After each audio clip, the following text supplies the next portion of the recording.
ना पोलिसांना खबर ना अग्निशमन दलाला माहिती आणि प्रदूषण नियंत्रण मंडळालाही अंधारात ठेवत तारापूर औद्योगिक क्षेत्रातील आरती फार्मा लॅबमध्ये घडलेली वायू गळतीची घटना आता गंभीर ठरते।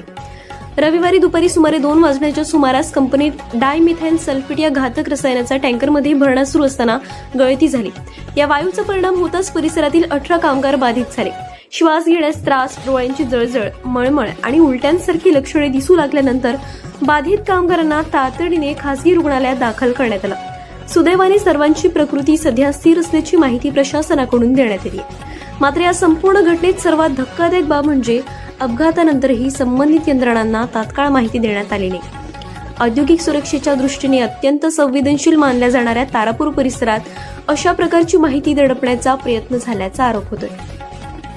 दरम्यान या प्रकरणाची नोंद बोईसर पोलीस ठाण्यात करण्यात आली असून कंपनी व्यवस्थापनाविरोधात गुन्हा दाखल करण्याची प्रक्रिया सुरू आहे। कामगारांच्या सुरक्षेचा प्रश्न पुन्हा ऐरणीवर आला असून प्रशासन आता यावर कोणती ठोस कारवाई करतं याकडे सर्वांचं लक्ष लागलंय।